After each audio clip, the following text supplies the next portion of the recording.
हर खबर पर होगी आपकी पकड़। डाउनलोड कीजिए एबीपी लाइव ऐप।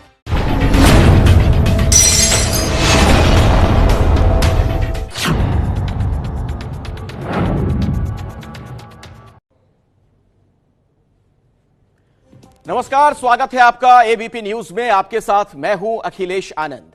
महाराष्ट्र में शासन की बागडोर ऐसे व्यक्ति के हाथ में है जिनकी राजनीतिक पहचान है हिंदुत्व के लिए लड़ने वाले और भगवा राजनीति की। जब तक उद्धव ठाकरे सीएम नहीं थे, उनकी राजनीति इसी के इर्द गिर्द घूमती थी। लेकिन गठबंधन की खिचड़ी से सीएम बनने के बाद ना जाने क्या हो गया कि उद्धव इस पहचान से परे दिखने लगे। कोई किसी को नुकसान ना पहुंचाए, कोई किसी का खून ना बहाए, यही उद्धव का राजधर्म है। लेकिन हो यह रहा है कि उद्धव के शासन में एक के बाद एक साधु संत हिंसा के शिकार बन रहे हैं। पहले पालघर में 2 साधुओं की हत्या हो गई, अब नांदेड़ के आश्रम में साधु बाल ब्रह्मचारी शिवाचार्य की हत्या हो गई। पहली नजर में लगता है कि दोनों घटनाएं महाराष्ट्र के बिगड़ते कानून व्यवस्था का नतीजा हैं, लेकिन आरोप दरअसल ये लग रहे हैं कि साजिशन साधुओं को निशाना बनाया जा रहा है। तो आज सीधा सवाल इसी पर।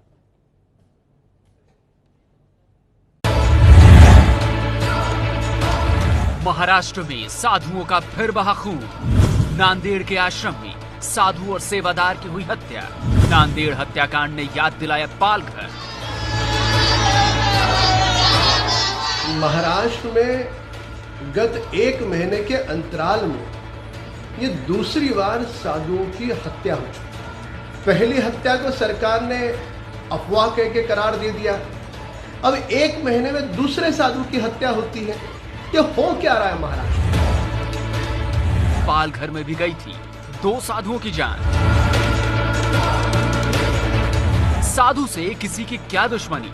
37 दिन में 4 साधुओं के चले गए प्राण। अभी अभी एक चोट लगी थी 1.5 महीने पहले पालघर में। हमारे संत सन्यासी को पीट पीट कर मारा गया। उस चोट, उस आज से अभी हम निकले ही नहीं थे। आज ये दूसरा कृत्य हो गया। दोनों घटनाओं से जुड़े कानून व्यवस्था के सवाल। पालघर में भीड़ बनी थी उन्मादी। आज पालघर का महाराष्ट्र का ये दूसरा कोना हमारा नांदेड़ जिला, यहाँ पे भी आज हत्या हुई। मुझे लगता है कि महाराष्ट्र तो सुरक्षित है ही नहीं। नांदेड़ में चोरी करने आए ले गए जान। साधु को उन्होंने उनके शरीर पे मिर्च फूट डाली, वहाँ कुछ झटापट हुई है और साधु को उन्होंने गला दबा के मारा।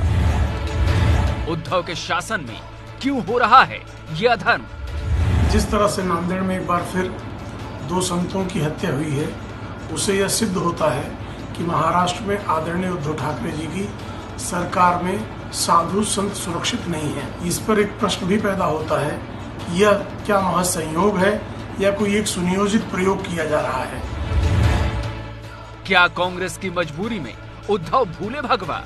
क्या साधुओं की हत्या पर चुप्पी ही उद्धव का राजधर्म है? क्या उद्धव राज में सुरक्षित नहीं साधु?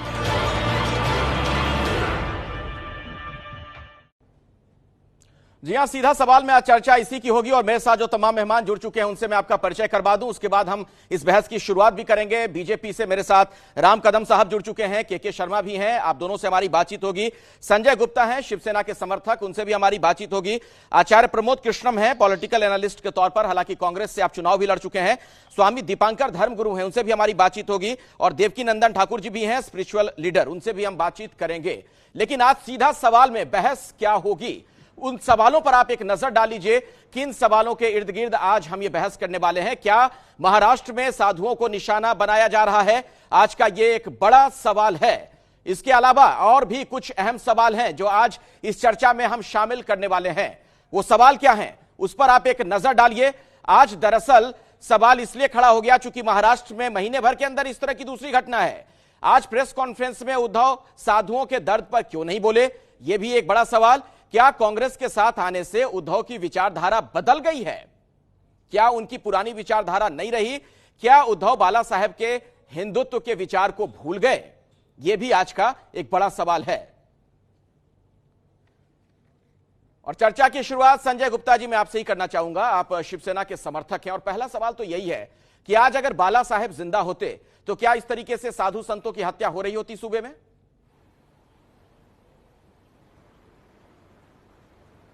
देखिए, मैं एक बात ये कहना चाहूंगा कि अगर महाराष्ट्र में किसी भी तरह की कोई घटना घटती है तो जो है सीधा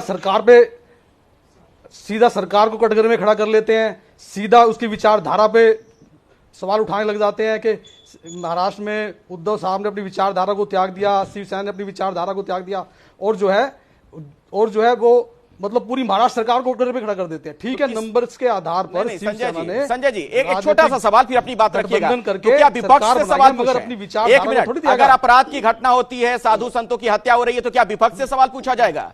पुलिस प्रशासन पूरा ये अमला जो है वो किसके पास है, सरकार के पास है कि विपक्ष के पास? नहीं, सवाल पूछा जाएगा, बिल्कुल पूछा जाएगा, सवाल पूछने में कोई दिक्कत नहीं है, सवाल पूछने में दिक्कत नहीं है। लेकिन क्या है कि अगर मान लो कोई भी घटना घटी, कोई भी दुर्घटना घटती है, तो अब वो लिंगायत समाज के ही वो दूसरे साधु महाराज है जिन्होंने दोनों साधु महाराजों की हत्या की है। लेकिन बीजेपी, महाराष्ट्र इकाई की बीजेपी सारी महाराष्ट्र सरकार को कटघरे में खड़ा कर देती है, शिवसेना की विचारधारा को कटघरे में खड़ा कर देती है, सीधा उद्धव साहब को कटघरे में खड़ा कर देती है। ठीक है, मुद्दे पे रहे ना, क्या उसको पकड़ा नहीं जिसने हत्या की? क्या उसके इन्वेस्टिगेशन नहीं की जाएगी? ठीक है, मैं जवाब दे देता हूं। राम कदम जी, पहले पूरी सरकार को आप लोग कटघरे में क्यों खड़ा कर देते हैं? ये पीड़ा है इनकी, संजय जी की। देखो, दुर्भाग्यपूर्ण है कि केवल मात्र 1 महीने के अंतराल में ये दूसरी साधुओं की हत्या है और समूचा देश क्रोधित है पालघर की घटना से भी और आज की घटना से भी। और हत्या होने के बाद इतने घंटे बीत गए, कल रात्रि का ये समय है जब हत्या हुई। अब तक न महाराष्ट्र के गृह मंत्री की ओर से न महाराष्ट्र के मुख्यमंत्री की ओर से जो हिंदुत्व की बात करते हैं, इस विषय में न खेद प्रकट किया गया, न इस विषय में उन्होंने निंदा की, आलोचना की, कुछ नहीं किया। आज उन्होंने प्रेस वार्ता बड़ी लंबी करी, पर कहा गया उनका हिंदुत्व। एक साधु की हत्या होती है जो जीवन भर भगवान का केवल नाम लेता है, आने वाले भक्तों को अच्छा संदेश देता है, परमात्मा के मार्ग पर जोड़ता है। ऐसा हिंदुत्व का साधु शिवसेना के एजेंडा पे नहीं है। इनके किसी गृह मंत्री का हिंदुत्व आपके एजेंडे में नहीं है क्या? कहीं ऐसा तो नहीं कि कांग्रेस के दबाव में है आप लोग? नहीं, हिंदुत्व तो शिवसेना के खून में है, शिवसेना के एजेंडे में है। दरअसल बीजेपी का दर्द ये है कि ये इन्होंने सन 2014 में जो सरकार बनाई कांग्रेस के साथ मिलकर के, तब इन्हें कोई दिक्कत नहीं हुई। 2019 में भी इन्होंने कांग्रेस के साथ मिलकर के सरकार बनाई, तब इन्हें कोई दिक्कत नहीं हुई। शिवसेना ने अगर महाराष्ट्र में कांग्रेस के साथ मिलकर के सरकार बना दी तो इन्हें दर्द है कि भाई हम तो कांग्रेस के साथ मिलकर के सरकार बना सकते हैं, किसी भी पार्टी की विचारधारा के साथ मिलकर के सरकार बना सकते हैं, लेकिन शिवसेना सरकार पे क्यों चले गए? संजय जी, मैं बात कर रहा हूं साधु संतों की हत्या पर। किसने किसके साथ सरकार बनाई, पुरानी बातें हो गई। मुझे ये बताइए ना, अगर साधु संतों की इस तरीके से हत्या होगी, मेरा पहला सवाल यही था आपसे, जिसका जवाब आपने अभी तक मुझे नहीं दिया, कि क्या आज बाला साहेब होते तो इस तरीके से साधु संतों की जान जा रही होती महाराष्ट्र में? कोई भी अगर साधु संतों की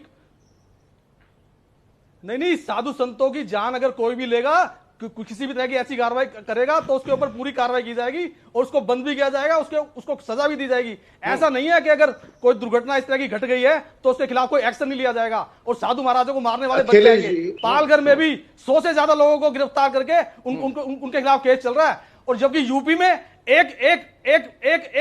एक व्यक्ति को पकड़ा था सिर्फ, और उसके ऊपर ये संतुष्ट हो गए कि हाँ भाई चलो एक आदमी दो महात्माओं की हत्या। मैं जवाब लेता हूं, के शर्मा जी जवाब दीजिए, फिर बाकी मेहमानों का मैं रुकूंगा। के शर्मा कार्रवाई करने के बाद भी संतुष्ट नहीं होते। देखिए अखिलेश जी, अभी ये कह रहे हैं हमने कौन सा 2014 में कांग्रेस के साथ सरकार बनाई है? भाई हमने कौन सा 2014 में कांग्रेस के साथ मिलकर सरकार बनाई? शिवसेना के प्रवक्ता का कोई ज्ञान यहाँ से विदेश से आ गया है क्या? कांग्रेस के साथ समझ में नहीं आ रही है क्या? महाराष्ट्र के अंदर सबसे पहले तो एनसीपी के साथ उनके समर्थन से आपने सरकार बनाई थी। जब वो नहीं बनी उनके साथ, तभी तो फिर आप वापस आए थे शिवसेना के साथ। और 2019 में भी बारी से नहीं कर रहे हैं, किसने किसके साथ सरकार मिलकर के बनाई आपने। हाँ, मुद्दे पे आइए। महाराष्ट्र में क्या साधु संत आज सुरक्षित नहीं है? के शर्मा जी, एक मिनट, मैं इसलिए कह रहा हूं कि इन्होंने सत्ता के कारण जो है अपने सारे विचारधारा और अपने आप को शरणागत कर दिया है सोनिया गांधी के चरणों। 30 साल से अपनी विचारधारा को ना तो त्यागा था ना आज त्यागा कर दिया है। महाराष्ट्र में इसलिए उठ रहा है आज भी शिवसेना का गठबंधन बीएमसी में बीजेपी के साथ है।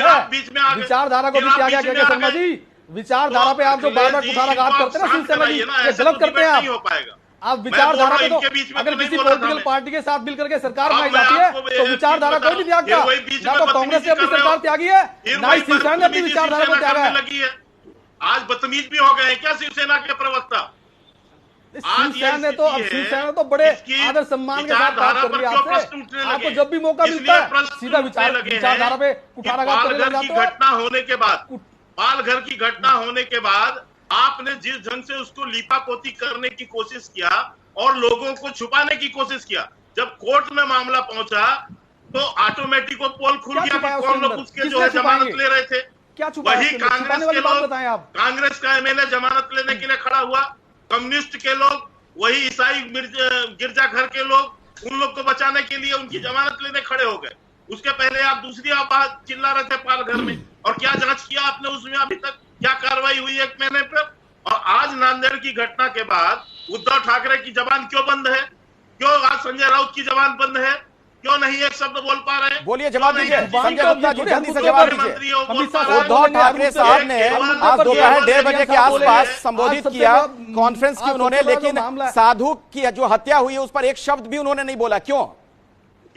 क्या ये संत की हत्या उनके लिए प्रायोरिटी नहीं है? वो इसलिए नहीं बोला क्योंकि देखिए वो स्टेट के जवाब ले लीजिए के शर्मा जी। मुख्यमंत्री जब तक उनके पास सारे तथ्य नहीं आ जाते, जब तक सारी उनके पास इन्वेस्टिगेशन नहीं आ जाती, तब तक इससे पहले कोई मुख्यमंत्री अपना बयान कैसे? बात इतनी भर है तो ईमानदारी से बताइएगा संजय गुप्ता जी, बात इतनी भर है या कांग्रेस का कोई दबाव है? कहीं सत्ता की कोई मजबूरी तो नहीं कि उद्धव ठाकरे खामोश है, साधु संतों की हत्या हो रही है, उद्धव खामोश है?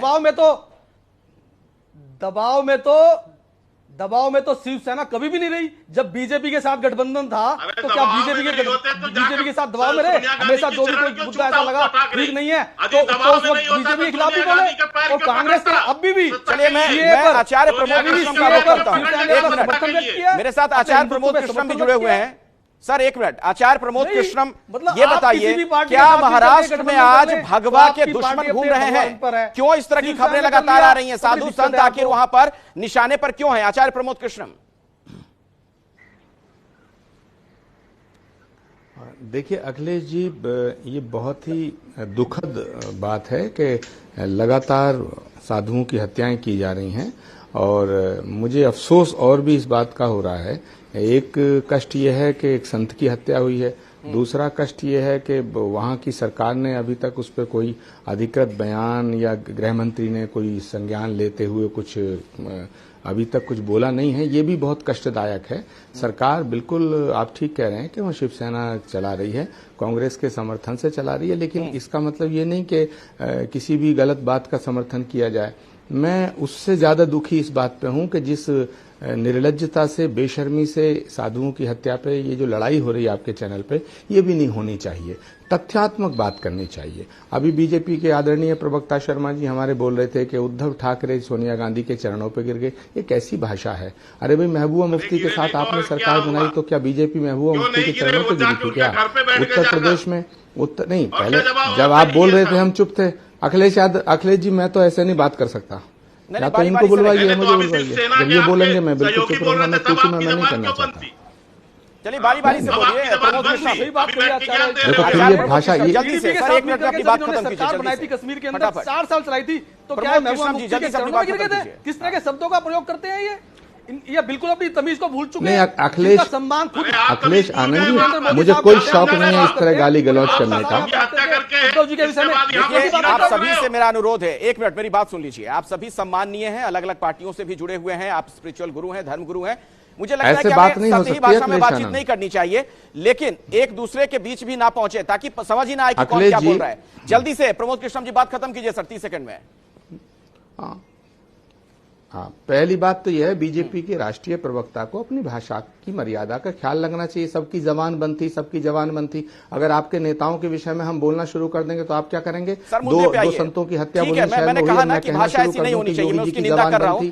मुद्दे पे आइए सर जी, जल्दी से प्रमोद कृष्णम जी। मैं कह रहा हूं ये सरकार का ये महाराष्ट्र की सरकार की हम इस बात के लिए निंदा करते हैं। हम महाराष्ट्र की सरकार से ये अपेक्षा करते हैं। और जिस तरह आपने कह रहे थे कि हिंदू हृदय सम्राट उद्धव ठाकरे जी को कहा जाता है, उन्हें बिल्कुल स्पेशल विशेष रूप से संज्ञान लेना चाहिए। हर कीमत पर संतों की सुरक्षा की जिम्मेदारी लेनी चाहिए। तो इस तरह एक के बाद एक संतों की उद्धव ठाकरे को कुछ समझाने का प्रयास करेगी कांग्रेस, की तरफ इशारा करता है। क्योंकि आरोप तो ये लग रहा है कि कांग्रेस के दबाव में ही शायद उद्धव ठाकरे खामोश हैं। मैं देवकी नंदन ठाकुर जी का रुख करना चाहूंगा, स्पिरिचुअल लीडर मेरे साथ जुड़े हुए हैं। अच्छा जी आता हूं सर, प्रमोद तो कृष्ण जी मैं आपको दोबारा मौका दूंगा, हत्या कराना चाहती है, मैं आऊंगा। कहना चाहते हैं देवकी नंदन ठाकुर जी, नहीं, क्या आपको लग रहा है कि महाराष्ट्र में वही उसी शिवसेना की सरकार है जिसके नेता बाला साहब ठाकरे थे, जिन्हें हिंदू हृदय सम्राट कहा गया?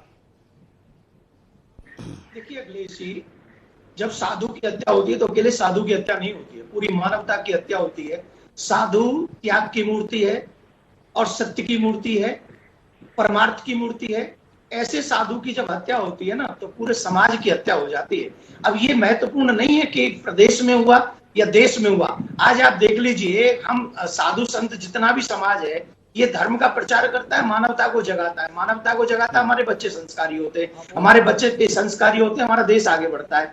दुर्भाग्य से अगर उन्हीं साधु की बात हत्या हो जाए या उनका अपमान हो, ऊपर से ये राजनीति हो ऐसी कि तुम्हारी पार्टी में इतने हो गए, मेरी पार्टी में इतने हो गए। अरे हम लोगों को एक दूसरे पे लालच नहीं लगाना है। हमें तो ये समझना है कि अगर साधु की हत्या हुई है, चाहे वो देश में किसी भी कोने पे हुई है, अगर कहीं हत्या हुई है तो हमें उसका रिजल्ट एक ऐसा लाना चाहिए जिससे हमें ये पता चल सके कि साधु हमारे समाज में क्या मायने रखते हैं। अरे भाई, साधुओं की हत्या पाकिस्तान में हो जाती है, साधु की हत्या बांग्लादेश में होती है, हमारे धर्म प्रचारकों की हत्या, मंदिर तोड़ दिए जाते हैं वहां पाकिस्तान में और बांग्लादेश में। फिर हिंदुस्तान में भी अगर यही होगा तो फिर हम कहाँ अपने आप को सुरक्षित महसूस करेंगे? क्या भगवा पहनना हमारा अपराध हो गया है क्या? बिल्कुल सही कह रहे हैं आप। मैं इसका जवाब दूं उससे पहले दर्शकों को बता दें, बड़ी खबर आ रही है महाराष्ट्र से ही। नांदेड़ से लोकसभा के बीजेपी सांसद हैं प्रताप पाटिल चिखलीकर, उन्होंने बड़ा दावा किया। प्रताप पाटिल ने कहा है कि कुछ दिनों पहले गांव वालों ने पुलिस को बताया था कि महाराज को खतरा है, लेकिन कार्रवाई नहीं की गई। ये एक बहुत बड़ी खबर निकलकर सामने आ रही है। कुछ दिन पहले गांव वालों ने पुलिस को ये लेटर भी दिया था कि आरोपी से महाराज को धोखा है। पुलिस ने इसमें कुछ ध्यान नहीं दिया। वो पुलिस अधिकारी पे एक्शन होना चाहिए। स्वामी दीपांकर, मैं आपके पास आऊं उससे पहले मुझे लगता है संजय गुप्ता जी से मैं एक प्रतिक्रिया इस पर ले लूं। देखिए, अब जो जानकारी निकलकर सामने आ रही है संजय जी, बहुत चौंकाने वाली बात है। अगर पुलिस के पास यह जानकारी थी, पहले से बता दिया गया था कि जान का खतरा है, तो फिर पुलिस वहां पर क्या कर रही थी? क्या उद्धव ठाकरे वहां नहीं संभाल पा रहे हैं कानून व्यवस्था को? नहीं, देखिए ये बिल्कुल सही बात है कि अगर इस तरह की कोई रिपोर्ट पुलिस के अंदर थी तो ये भी एक इन्वेस्टिगेशन का पार्ट है कि ऐसा क्यों हुआ, क्यों नहीं हुआ। अभी बड़ी प्रीलिमिनरी स्टेज है, इस बात की इन्वेस्टिगेशन भी बिल्कुल पुलिस करेगी कि इस तरह की सूचना होने के बाद भी इस तरह का एक्शन क्यों लिया गया, किस तरह की सुरक्षा क्यों नहीं की गई। ऐसा तो नहीं है कि कोई एक्शन नहीं किया जाएगा, इसकी जांच की भी की जाएगी और उद्धव साहब बिल्कुल इस पर संज्ञान लेंगे। स्वामी दीपांकर, क्या आपको लगता है कि कोई मजबूरी है उद्धव ठाकरे की? वो उद्धव ठाकरे जो शिवसेना के नेता हैं, जो बाला साहब ठाकरे के पुत्र हैं, वो मुख्यमंत्री हैं, उनके रहते सूबे में अगर इस तरीके से साधु संत निशाने पर लिए जा रहे हैं, तो क्या वहां भगवा के पीछे कुछ लोग पड़े हुए हैं? क्या यह माना जाए सीधे तौर पर? नहीं, इसमें मानने को बचा क्या है? अब कोई सर्टिफिकेट देगा कोई मानेंगे हम लोग? अरे पाल घर का कोई इंसिडेंट होता है, उसका महीना नहीं बीतता। आप मुझे सुन पा? जी बोलिए, हम लोग आपको सुन पा रहे हैं, बोलिए। पाल घर का इंसिडेंट हुए महीना नहीं बीता, 2 सन्यासी निर्दोष वहां मार दिए गए। अब उसका महीना भर बीते, पाल घर की घटना तो पाताल में पहुंच, नांदेड़ के अंदर एक सन्यासी और उसका चेला मार दिया गया। पाताल में कहाँ पहुंच? सुन पा रहे हैं? स्वामी दीपांकर जी, राजनीति मत कीजिए, आप पाखंड मत कीजिए। मुझे सुन पा रहे हैं? राजनीति मत कीजिए, आपका काम राजनीति करना नहीं है। हेलो, जिस तरह से आप आरोप लगा रहे हैं। मुझे सुन पा रहे हैं आप? जी स्वामी दीपांकर, आपकी बात पहुंच रही है, सुन रहे हैं, आपकी आवाज आ रही है। एक मिनट बस मुझे सुन लीजिए भाई साहब। संजय भाई, आप कहीं पर भी बैठकर ये बोल देते हो, अच्छा लगता होगा बोलना, कोई बात नहीं। स्वामी दीपांकर जी, आप धर्मगुरु हैं, राजनीति से आपका ताल्लुक नहीं है। इस तरह का आप जो पाखंड कर रहे हैं ना, ये ठीक नहीं है। संजय जी सुन तो लीजिए, संजय जी सुन तो लीजिए। सरकार पर और उद्धव जी की विचारधारा पर क्वेश्चन उठाए लग जाते हैं। आप धर्मगुरु हैं या आप कोई राजनेता हैं? हेलो, अखिलेश में बोल पाऊंगा? बोलिए बोलिए स्वामी दीपांकर। संजय जी एक मिनट सर, संजय जी बोलने दीजिए उनको। आप धर्मगुरु मेरे हैं या ख्याल से कुछ राजनेता हैं? दिक्कत आ रही है, कुछ तकनीकी राजनीति खामी भी करते हैं है, आप। इसलिए मेरी आपसे गुजारिश है कि उनको अपनी बात कंप्लीट कर लेने दीजिए, फिर अपनी बात आप रखिएगा। बोलिए जल्दी से स्वामी दीपांकर। पहले मैं संजय भाई की बात का आंसर देता हूं अखिलेश कि 8 साल की उम्र सन्यासी हुआ था और जब से अब तक जब कर्तव्य का निर्वाह कर रहा हूं, प्रथम। अब द्वितीय आता हूं बात पर। राजनेता लगते हैं, राजनीतिक बात करते हैं। भाई सुन लीजिए ना सर, सुन लीजिए। अब आपने बोल तो दिया ना, अब बोल दिया तो सुनिए। अब बोलने में क्या, सुनने में क्या आपत्ति है? भाई साहब, भाड़ में गई ऐसी तुच्छी सियासत और भाड़ में गया ऐसा सिस्टम जो देश के सन्यासी के बारे में एक शब्द बोलूं तो मेरे पे ही 4 लाल चल लगा रहे हो। शर्म नाम की चीज बेचकर खा गए। मैं भी नहीं जानता कि देश के सन्यासी के जिसने हत्या की उसको गिरफ्तार किया गया है। अगर कोई आपसी द्वंद है किसी का, अगर कोई आपसी द्वंद है किसी का, और अगर आपसी द्वंद में कोई इस तरह की हत्या कर देता है तो उसके ऊपर कार्रवाई नहीं की गई। आप उद्धव जी की विचारधारा पर, शिवसेना की विचारधारा पर क्वेश्चन उठा देते हैं आप। अरे आप पर क्वेश्चन उठा देते हैं। अखिलेश जी, मैंने कब क्वेश्चन उठाया? आप मानसिक रूप से विकसित तो मैं कह रहा हूं वहां पर भगवा की सरकार है और वहां पर भी न्याय नहीं मिलेगा तो कहां न्याय मिलेगा? कुछ नहीं, कुछ भी बोल दे रहे मात्र बोलने के लिए। न्याय क्यों नहीं मिलेगा? मुझे क्या प्रक्रिया है? उस प्रक्रिया के अनुसार कार्रवाई की जाएगी। प्रक्रिया, बिना प्रक्रिया पर कार्रवाई, ये कह रहा हूं हमारे देश में कोई तालिबानी शासन तो है नहीं कि किसी को हाथी के पांव के नीचे चलवा दिया जाएगा या किसी को सीधी गोली मरवा दी जाएगी। कानून की प्रक्रिया के उसमें कार्रवाई होगी। अखिलेश भाई ऐसे कैसे काम करें? संजय गुप्ता जी मेरी बात समझिए। संजय गुप्ता जी, विचारधारा को बेच दिया। संजय गुप्ता जी बोल लेने दीजिए, कुछ दिक्कत भी है, ऑडियो में भी परेशानी है, इस वजह से अगर आप दोनों एक साथ बोलने लगेंगे तो कोई किसी को सुन नहीं पाएगा। स्वामी दीपांकर जल्दी से 30 सेकंड में, सर 30 सेकंड में अपनी बात खत्म कीजिए। सही बात नहीं बोलते इसलिए उनके ऑडियो में भी दिक्कत है। वो सही बात अगर बोलते तो उनके ऑडियो में भी दिक्कत नहीं होती। मैं ये कह रहा हूँ कि 30 सेकंड बोलने तो दीजिए ना। हाँ बोलिए बोलिए। मुझे मालूम है, अगर जो संजय जी को नहीं मालूम तो बताता हूँ कि जब उद्धव ठाकरे अयोध्या आए थे तो सबसे पहले सम्मान करने वाला सन्यासी मैं था और मैं आज भी उनका सम्मान करता हूँ। मगर सन्यासी की मृत्यु हुई। आपकी इतनी क्या उद्धव ठाकरे बोले? उद्धव ठाकरे साहब संजय जी बोलने तो दीजिए। आप बीच में कूद पड़ेंगे तो कैसे होगा? आप 30 सेकंड के लिए बोलने दीजिए। 1 मिनट मेरी गुजारिश है। संजय जी और भी मेहमान है, उनके पास मुझे जाना है। स्वामी दीपांकर को जल्दी से अपनी बात खत्म करने दीजिए। आप बोल लेने दीजिए ना, बात खत्म करने दीजिए उन्हें जल्दी से। दीपांकर जी जल्दी से। दीपांकर जी कुछ कहने लायक रहे नहीं अब। स्वामी दीपांकर जी की बात को करने की कोई बात ही नहीं है। उद्धव ठाकरे साधु संतों को बोलने ही नहीं दे रहे हैं। मोटा आदमी है क्या उद्धव ठाकरे? संजय गुप्ता जी बोल रहे हैं। उद्धव ठाकरे गुप्ता जी मुख्यमंत्री महाराष्ट्र के। स्वामी दीपांकर भी साधु संत ही हैं, जरा बोल सुन तो लीजिए। आपकी बात एक अलग है, उनकी पीड़ा सुन तो लीजिए क्या है। अरे छोड़ दीजिए, आप साधु संत नहीं है, कम से कम इस देश के नागरिक तो हैं। आप उनको नहीं भी मान रहे हैं साधु संत, कम से कम इस देश के नागरिक तो हैं। अगर वो कुछ कहना चाह रहे हैं सत्ताधारी पार्टी से, महाराष्ट्र में जो लोग सत्ता में हैं, तो सुनिए। तो इतना तो धैर्य और संयम होना चाहिए आप में। ठाकरे कौन है? सीएम मुख्यमंत्री को किसने से संजय जी आप विचलित हो रहे हैं। आप उनकी बात खत्म हो जाने दीजिए, फिर अपनी पूरी बात आप रखिएगा। मैं आपको पूरा मौका दूंगा। स्वामी दीपांकर जल्दी से। बात आएगी नहीं आज। स्वामी दीपांकर जल्दी से। आएगी नहीं है, इनका माइक ही नहीं चलेगा आज, क्योंकि ये बात ही मैं बोलूं अपनी बात। इन्होंने शुरुआत ही तरीके से की है। जल्दी से जल्दी मैं अपनी बात कहूं। आपकी बात में कोई दम ही नहीं। फिर देखिए मुझे ऑडियो डिप करना पड़ेगा, ऑडियो म्यूट करना पड़ेगा। संजय जी ऐसे तो नहीं हो पाएगा ना। स्वामी दीपांकर को जल्दी से बोल लेने दीजिए आप। हाँ मैं मात्र इतना कह रहा हूं, परम आदरणीय उद्धव ठाकरे, ठीक है भाई साहब। संजय जी अब बोलने दीजिए। परम आदरणीय उद्धव ठाकरे जी का सबसे पहले सम्मान मैंने ही किया था भाई साहब, और मैं आज भी उनका सम्मान करता हूं। मगर एक सन्यासी की मृत्यु अगर जो हुई है, निर्मम हत्या हुई है, उस पर आप ये बोलने नहीं दे रहे कि एक सन्यासी की हत्या हुई, दूसरे सन्यासी को बोलने नहीं दूंगा, तो भाई साहब आप क्यों किसी धर्म का भी कहीं नुकसान नहीं कर रहे? एक पत्रकार को मारा जाता है, सारे पत्रकार इकट्ठे हो जाते हैं। एक पुलिस पर हमला होता है, पूरा पुलिस शासन प्रशासन इकट्ठा हो जाता है। एक सन्यासी की मृत्यु हुई, कुछ लोग पत्थर के बैठकर मुझ पर सवाल उठा रहे हैं कि आप सन्यासी के बारे में बोल क्यों रहे हैं? शर्म नाम का चीज बचा है। मैं कहता हूं उद्धव ठाकरे जी, आदरणीय उद्धव ठाकरे जी, परम श्रद्धेय, परम आदरणीय, प्रातः स्मरणीय, हुई अहंकार की तृप्ति। जवाब दीजिए संजय जी जल्दी से। बोल लीजिए अब। किस बात नहीं हमने दीपांकर जी की बात, अगर साधु महाराज की बात पर ये कोई बात उठाते हैं तो इनका हक है, ये हम भी कहते हैं। लेकिन ये तो शिवसेना की विचारधारा पर उद्धव ठाकरे ऐसे कर रहे हैं जैसे उद्धव ठाकरे साहब कोई चीफ मिनिस्टर ना होकर के कोई छोटे मोटे ऐसे आदमी जिसके संजय जी आप एक मिनट मेरी बात सुनिए। उद्धव ठाकरे मुख्यमंत्री हैं, हर कोई उनकी इज्जत कर रहा है।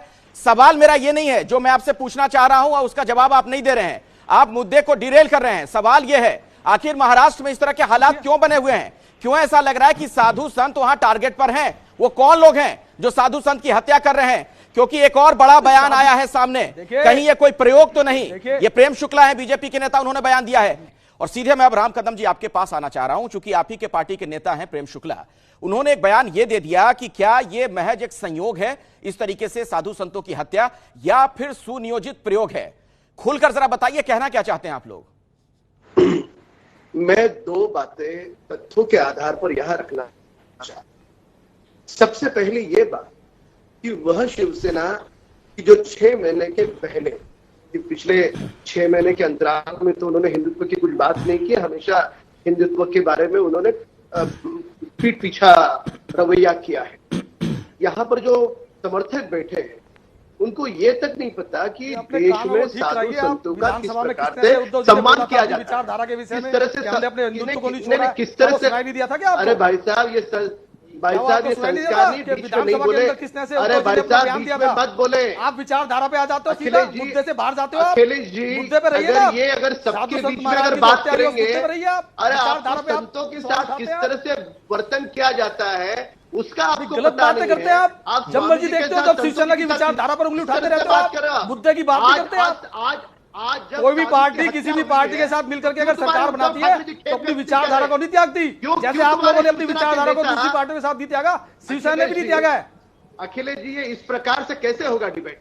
आप उनका आवाज बंद कराइए ना। उन्होंने धर्मगुरु जी को बोलने दिया ना, हमें बोलने दे रहे। आप मुद्दे पे बात कीजिए ना। आप मुद्दे से बाहर क्यों जाते हो? मुद्दा साधु संत महाराज की हत्या का है। ये बचपना है। मुद्दा साधु संत महाराज की हत्या का है, उस पर बात कीजिए आप। सबसे आप ये कोई डिबेट शिवसेना की विचारधारा पर है? ठीक है, आप बोले शिवसेना ने हिंदुत्व को छोड़ दिया। संजय जी, आप कोई भी बोल रहा हो, आप बीच में विचारधारा पर डिबेट है क्या? राम कदम जी को बोलने तो दीजिए। आपकी जब बारी आएगी अपनी बात रख दीजिएगा। राम कदम जी, मेरा जो सवाल था जल्दी से जवाब दीजिए। आप लोगों को क्यों लग रहा है कि ये महज एक इत्तेफाक नहीं है, संयोग नहीं है, बल्कि एक राजनीतिक प्रयोग है? ऐसा क्यों बयान दिया आपके एक नेता ने?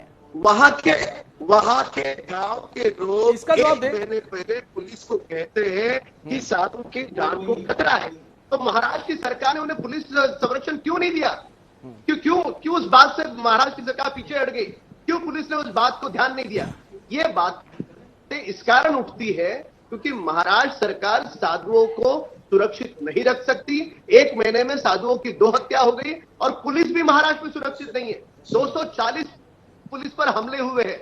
महाराष्ट्र की सरकार सब दूर, कोरोना से निपटना हो, साधुओं की हत्या हो या पुलिस के ऊपर हमले हो, सब मामलों में फेल हो चुकी है। और यहां तक कि दुर्भाग्यपूर्ण है कि आज के आधे घंटे के वार्तालाप में शिवसेना के प्रमुख नेता को इस साधु की हत्या पर खेद भी आचार्य प्रमोद कृष्णम, अब सीधा सवाल आपसे आचार्य प्रमोद कृष्णम जी, जी मेरा बड़ा सीधा सा सवाल यह है आपसे। छोड़िए, मैं कहता हूं साधु संत को आप हटा भी दीजिए। एक इंसान तो है जिनकी जान गई है, क्या कानून व्यवस्था को लेकर सवाल नहीं खड़ा होगा? और बुनियादी सवाल यह है, जैसा कि आपने सुना, बीजेपी के एक सांसद ने कहा कि इस बारे में जानकारी दी गई थी स्थानीय पुलिस प्रशासन को कि उनकी जान पर खतरा है, इसके बाद भी उनकी जान चली जाती है, हत्या कर दी जाती है। सरकार कहां है फिर वहां पर?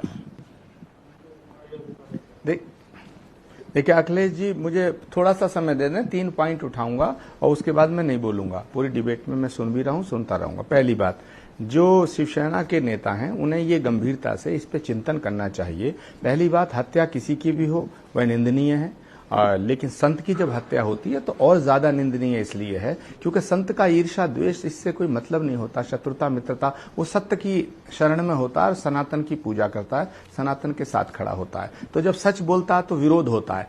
इसमें सबसे बड़ा इंपॉर्टेंट पॉइंट ये है कि अगर उस संत को थ्रेट थी, खतरा था, तो पुलिस प्रोटेक्शन उसको क्यों नहीं दिया गया, उसकी सुरक्षा की व्यवस्था क्यों नहीं की गई? इस पे महाराष्ट्र सरकार को जवाब देना भी चाहिए। लेकिन दिक्कत पैदा कहां होती है? संत की हत्या कोई नहीं चाहता, संत की हत्या हो गई। अब सवाल यहां जो उठता है, राजनीति यहां से शुरू होती है कि एक संत की हत्या हो गई, लेकिन निशाना साधा जा रहा है कि उद्धव ठाकरे हिंदुत्व से हट गए, सोनिया गांधी की शरण में पहुंच गए। अरे भाई, उत्तर प्रदेश में योगी आदित्यनाथ जी के रहते हुए कई संतों की हत्या हुई, तो क्या हम ये कहना शुरू कर दें कि योगी जी के इशारे पर हुई, योगी जी ने हिंदुत्व छोड़ दिया। संत की हत्या हुई है, उसकी तह में जाइए, ये साजिश है तो इसका पर्दाफाश कीजिएगा। ये अगर पूर्व नियोजित कोई और बड़ी साजिश है तो उस पर और इंटेलिजेंस का, दीपांकर, आपको क्या लगता है जानबूझकर राजनीति की जा रही है? प्रश्न ये पैदा होता है कि जो आचार्य प्रमोद कृष्णम कह रहे हैं। हाँ, मैं दीपांकर जी की व्यथा से मैं व्यथित हूँ, मैं उनकी व्यथा को समझ रहा हूँ। दीपांकर जी बोलने दीजिएगा। शिवसेना की कोई भी बात होती है पूरी महाराष्ट्र सरकार को कटघरे में खड़ा कर देते हैं। स्वामी दीपांकर से मेरा सवाल है। अखिलेश, मुझे लगता है कि संजय भाई इतना लगाव मुझसे रखते हैं कि मेरा सवाल भी अपना ही समझ रहे हैं। कोई बात नहीं संजय भाई, आपका प्यार भी सर आंखों पर, मगर अर्थ कहने का कुल मिलाकर ये है, मेरा आदरणीय किसी विचारधारा पर कोई वार नहीं है। बयान करिए संजय जी आप सुनिए। मेरा आदरणीय धन्यवाद। मेरा किसी विचारधारा पर कोई किसी प्रकार का वार नहीं है और ना मैं किसी प्रकार की भी विचारधारा से मैं प्रेरित होता हूं और ना किसी पार्टी से प्रेरित होता हूं। मेरा अर्थ तो राष्ट्र से है, हिंदुत्व से है, आध्यात्म से है, धर्म से है। अगर जो 2 सन्यासियों के साथ पहले हुआ और एक सन्यासी और एक सेवक को आज मार दिया गया, तो आप ये सोचकर मात्र बोलने ना दें कि मैंने 6 शब्दों में थोड़ा सम्मान नहीं किया, तो आप मुझे बोलने नहीं देंगे। मैं एक आपसे निवेदन करना चाहता हूँ दीपांकर जी, सम्मान का छीछा लेकर करेंगे। स्वामी जी नहीं, आपको जो बोलने नहीं दिया गया, मैं संजय जी के, मैंने खुद आपका समर्थन किया है, मैंने समर्थन किया दीपांकर जी। अब मैं आपसे ये निवेदन करना चाहता हूं कि हत्या हो गई, विभत्स से, इसकी निंदा सरकार को करनी चाहिए, हम सबको करनी चाहिए, हम कर रहे हैं, सरकार को भी बयान देना चाहिए। अब आप चाहते क्या हैं कि अब क्या किया जाए? मतलब ये कंक्लूड तो करना पड़ेगा ना, हमें किसी निष्कर्ष पे तो पहुंचना पड़ेगा। मैं ये चाहता हूं प्रमोद जी, आचार्य जी, मैं ये चाहता हूं कि जिस प्रकार से कोई कोरोना से पीड़ित मरता है तो उसको 50 लाख रुपया दिया जाता है, कोई शहीद मरता है, कोई योद्धा मरता है, उसको 1 करोड़ रुपया दिया जाता है। अगर किसी सन्यासी के साथ ऐसी बर्बरता हो तो उसका घर परिवार तो होता नहीं।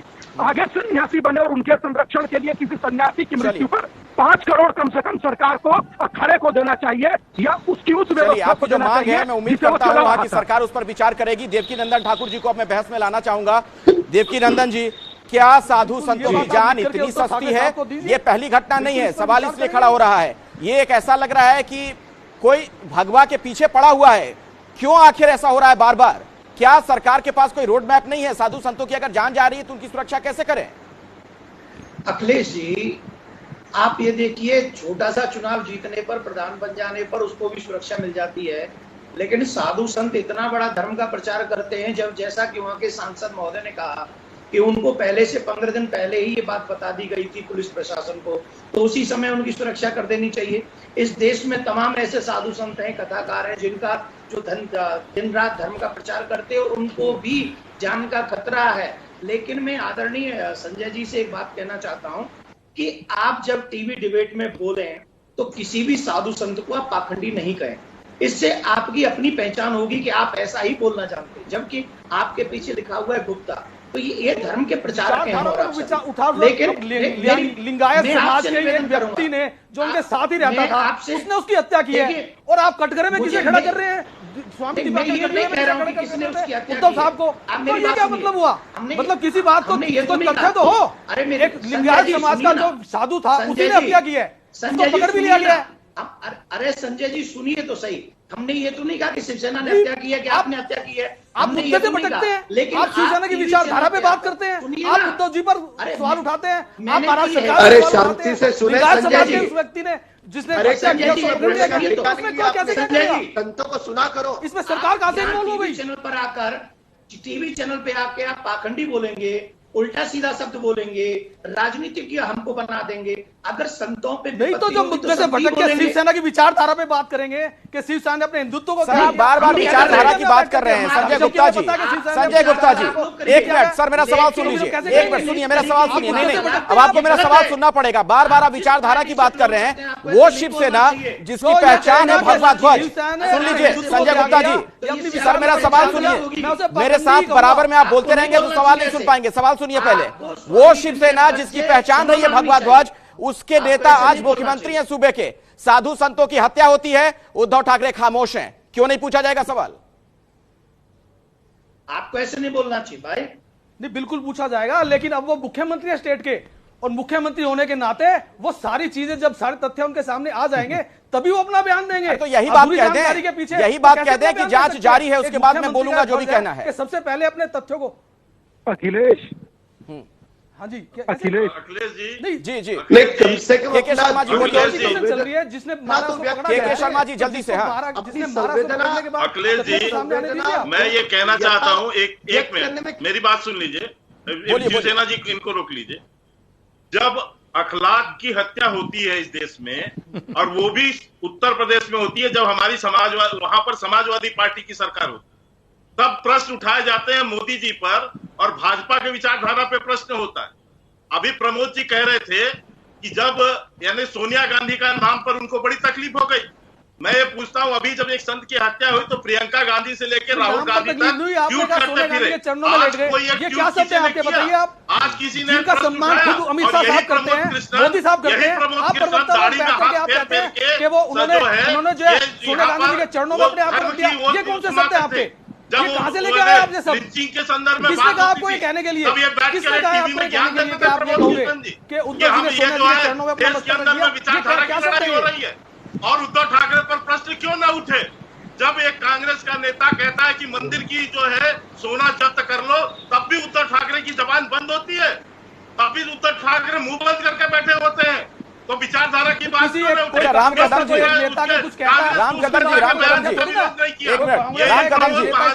राम कदम जी, क्या आप ये भरोसा कर पा रहे हैं कि ये वही शिवसेना है जिसके साथ आप सालों साल वहां सत्ता में रहे महाराष्ट्र में? क्या वही शिवसेना है अभी भी? राम कदम जी नहीं, ये इस बात को ये इस बात को नहीं कहेंगे। ये तो ये कहेंगे नहीं शिवसेना पूरी तरह से गठबंधन में आज भी बीएमसी के अंदर शिवसेना के साथ गठबंधन में है, पूरी तरह बीएमसी पर हिंदुत्व छोड़ चुकी सवाल उठाते रहते हैं कोरोना पर के हत्या पर गठबंधन में होने के बावजूद और अपनी संवेदना व्यक्त करने के लिए महाराष्ट्र के मुख्यमंत्री और शिवसेना के नेता को किसी ने रोका नहीं। पर आधे घंटे के वार्तालाप में केवल मात्र 30 सेकंड साधु की हत्या पर वो दुख नहीं जता सकते। ये कौन सा उनका हिंदुत्व है? जब पालघर में हत्या हुई उसको पकड़ लिया, तेलंगाना से गिरफ्तार कर लिया, बेचारे को गिरफ्तार करके उसकी इन्वेस्टिगेशन चल रही है कि महाराष्ट्र के मुखिया कैसे किया, कार्रवाई कर रहे हैं। वो मुख्यमंत्री है, वो सिर्फ नेता नहीं है, वो पुलिस की दिशा में नेता नहीं है, सिर्फ बयान दे दे, कार्रवाई करना काम है उनका, कार्रवाई कर रहे हैं। 6 महीने में ऐसे कई सारे उदाहरण है, ये उदाहरण दर्शाते हैं कि सत्ता के लालच में शिवसेना अपना हिंदुत्व खो चुकी है। चलिए यही सवाल होगा, एक ब्रेक के बाद में इसका जवाब दूंगा कि क्या सत्ता के लालच में शिवसेना खामोश है? उद्धव ठाकरे कुछ नहीं बोल रहे हैं ताकि वो सत्ता में बने रहें। महाराष्ट्र में साधु संतों की हत्या पर आखिर उद्धव ठाकरे क्यों खामोश हैं, इसी को लेकर आज सीधा सवाल में हम बहस भी कर रहे हैं। और ब्रेक के पहले बीजेपी के नेता ने यह आरोप लगा दिया शिवसेना पर कि सत्ता की दरअसल ये मजबूरी है, इसीलिए उद्धव ठाकरे खामोश हैं, कुछ नहीं कह रहे हैं। मैं चाहूंगा सबसे पहले जो साधु संत हमारे साथ आज इस चर्चा में, इस पैनल में मौजूद हैं, उन्हीं से मैं इस पर प्रतिक्रिया ले लूं। और स्वामी दीपांकर, पहले आपसे मैं चाहूंगा प्रतिक्रिया। क्या आपको भी लगता है कि कोई राजनीतिक मजबूरी है कि आज उद्धव ठाकरे जैसे नेता खामोश हैं? शिवसेना के नेता, उस शिवसेना के नेता जिसके बड़े नेता हुए बाला साहब ठाकरे, हिंदू हृदय सम्राट जिन्हें कहा गया। देखिए, मैं बहुत बाला साहेब जी को बहुत सम्मान करता रहा हूं, सम्मान करता हूं। आदरणीय बाला साहेब ठाकरे एक बात बोलते तो समूचा हिंदुत्व एक तरफ हो जाता था, और उद्धव ठाकरे जी उन्हीं के सुपुत्र हैं। तो मुझे पूरा विश्वास है कि उनके भीतर हिंदुत्व सदा था है और रहेगा। मगर राजनीति के बारे में मैं कुछ कहने में मैं समर्थ नहीं हूँ, क्योंकि मैं राजनेता नहीं हूँ। मगर पालघर की अखिलेश, इतनी बड़ी घटना घटी अखिलेश भाई, तमाम लोगों ने सवाल उठाए, मगर एक शब्द किसी एक प्रवक्ता ने दाएं बाएं नहीं किया।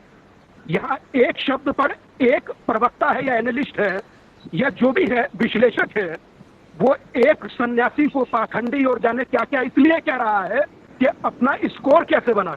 कोई बात नहीं भाई साहब, आप पाखंडी कहिए, चोर कहिए, डाकू कहिए, लुटेरा कहिए, आप शब्द कहिए, गाली गलौज दीजिए, मगर सन्यासियों को मारिए नहीं गुप्ता जी। कम से कम गुप्ता से ये अपेक्षित नहीं है भाई साहब, समझे ना। नंदन जी गिरफ्तार कर लिया, कार्रवाई कर रहे हैं संजय जी। आप तो कोई आप सन्यासी बना थोड़ी कर रहे हैं, आप तो राजनीति कर रहे हैं। आप सन्यासी टिप्पणी क्यों कर रहे हैं? देखिए संजय जी, नहीं देखिए, इस चीज पर मेरी भी आपत्ति है। एक मिनट संजय गुप्ता जी, आप तमाम लोग मेरे लिए सम्मानीय हैं, जो भी इस पैनल में लोग मौजूद हैं, ठीक है, सभी लोगों को लोग इज्जत देते हैं, उनकी कद्र करते हैं। आप व्यक्तिगत टिप्पणी क्यों करने लगते हैं? मुद्दे पर बहस कीजिए ना। आप स्वामी दीपांकर को लेकर व्यक्तिगत क्यों हो रहे हैं? कि कौन है पता नहीं, प्रवक्ता है पता नहीं, राजनीतिक है पता नहीं। कोई किसी के लिए व्यक्तिगत टिप्पणी ना करे, ये मेरी रिक्वेस्ट है सबसे। देवकीनंदन ठाकुर जी, देवकीनंदन ठाकुर जी, हम डिरेल हो जाएं मुद्दे से उससे पहले यही सवाल मेरा आपसे है, क्या आपको भी लग रहा है कि कोई राजनीतिक मजबूरी है उद्धव ठाकरे की कि वो खामोश है अब तक? अखिलेश जी, मैं ये कहना चाहूंगा, साधु संतों के ऊपर अगर उस साधु संतों की कहीं हत्या होती है तो हमें इस पे राजनीति किसी भी पार्टी को करनी भी नहीं चाहिए। और मैं यही कहना चाहूंगा कि साधु संत, धर्म प्रचारक, धर्म गुरु, जितने भी लोग हैं जो सनातन का प्रचार करते हैं, उनके साथ सबकी संवेदनाएं होनी चाहिए। उनकी आवाज उठाने वालों को बिल्कुल भी पाखंडी शब्दों से संबोधन नहीं करना चाहिए, क्योंकि वो हमारे देश का प्राण है। वो ऐसे प्राण हैं जो इस देश को प्राण देते हैं, श्वास देते हैं और इस देश को आगे बढ़ने के लिए बहुत बड़ी सहायता करते हैं, क्योंकि विचार बहुत बड़ी शक्ति होती है और वो विचार साधु संत देते हैं। लेकिन उसे मर जाने पर, किसी साधु की हत्या हो जाने पर, धर्मगुरु की हत्या हो जाने पर उसे राजनीतिकरण कर देना, ये बहुत गलत बात है। कौन कर रहा है? साधु संतों की आवाज उठे, एक सेकंड, मैं सिर्फ 10 सेकंड लूंगा, और कोई आवाज उठाए तो उसे राजनीतिक नहीं कहना चाहिए। शिवसेना कर रही है। तीसरी बात यह है कि मैं ये चाहता हूं कि साधु संत, धर्मगुरु, इन धर्म प्रचारकों की सुरक्षा के लिए एक कानून देश में बनना ही चाहिए, जिससे निर्भीक होकर धर्म का प्रचार कर सके। आपके चैनल के माध्यम से आज मैं उठा रहा हूं, हो सकता है अगर आप लोग भी उठाएंगे तो ये बहुत बड़ी बात होगी। और यहाँ बैठे हुए आप ये बड़ी बात कह रहे हैं, कहें कि साधु संत आप बड़ी बात कह रहे हैं। आचार्य प्रमोद बनना चाहिए जी, आचार्य प्रमोद कृष्णम, आप भी कांग्रेस के नेता भी हैं, आप चुनाव लड़ चुके हैं कांग्रेस से, क्या आपको भी लगता है पार्टी के अंदर किसी फोरम पर यह बात रखेंगे, साधु संतों के लिए कुछ इस तरीके का कानून बने? इतनी सस्ती जान नहीं है देश में साधु संतों की जो धर्म का प्रचार कर रहे हैं। देखिए, बिल्कुल मैं देवकीनंदन जी की बात से सहमत हूं और सरकारों को ये व्यवस्था करनी चाहिए, और ये जो राष्ट्र के लिए, धर्म के लिए प्रचार कर रहे हैं, काम कर रहे हैं और राष्ट्र की एकता के लिए काम कर रहे हैं, उनकी सुरक्षा की जिम्मेदारी सरकारों की होती है। लेकिन मैं शिवसेना की सरकार से एक आग्रह करना चाहता हूं, सलाह भी देना चाहता हूं, संजय गुप्ता जी से भी मैं कहना चाहता हूं कि ये जो संतों की हत्या हुई, अभी मुझे पता चला कि जिसने हत्या की, हत्यारे को गिरफ्तार किया गया नांदेड़ में। लेकिन प्रश्न ये नहीं है कि एक हत्यारा गिरफ्तार हो गया, तेलंगाना में संतों की सुरक्षा सुनिश्चित की जाए। दूसरी बात, सुनिश्चित की जाए संजय जी। और एक बात मैं कह के अपनी बात खत्म करूंगा अखिलेश जी, कि शिवसेना की वहां सरकार है, कांग्रेस के समर्थन में सरकार है, सरकारों पर सवाल उठने चाहिए। आप बताइए, उन्हीं के साथ सरकार प्रार्थना करता है। संजय गुप्ता जी, आपकी प्रॉब्लम ये है, आप सुनना, आप संयम से काम लें, आप मित्र को भी शत्रु बना लेते हैं संजय जी। आप शांति सुनिएगा, मेरी बात को मेरे प्रभु भी ये बात कह रहे हैं, मालिक बात तो पूरी कर, वो तो लेने दीजिए, अब समय नहीं है, जल्दी से। अखिलेश जी, अखिलेश आनंद जी, मैं कहना नहीं, 10-5 सेकंड। अखिलेश जी, मैं कहना चाहता हूं कि सरकारों पे सवाल उठने चाहिए और उठेंगे, लेकिन उद्धव ठाकरे के हिंदुत्व पे, उनकी नियत पे सवाल नहीं उठाया जा सकता। अरे कार्रवाई आपने कर दी, लोगों की जान तो जा रही है ना संजय गुप्ता जी। कार्रवाई करके आप लोगों ने कोई एहसान नहीं कर दिया। सत्ता में जो लोग होते हैं उनकी जिम्मेदारी होती है कि जनता की जान की हिफाजत की जाए। आप इस तरीके से बोल रहे हैं कार्रवाई कर दी जैसे आपने कोई बड़ा एहसान कर दिया है। क्यों साधु संतों की जान बार बार जा रही है? पिछले 37 दिनों में ये दूसरी बड़ी घटना है ना। तो इसके अलावा सरकार, अगर कोई ऐसी दुर्घटना घटती है, सरकार उस पर कार्रवाई तो करेगी ना। चलिए, मेरे पास वक्त नहीं है, सरकार की यह जिम्मेदारी है कि इस तरह की घटना हो नहीं पाए। ये बहुत बहुत शुक्रिया, तमाम मेहमानों का इस चर्चा में शिरकत करने के लिए।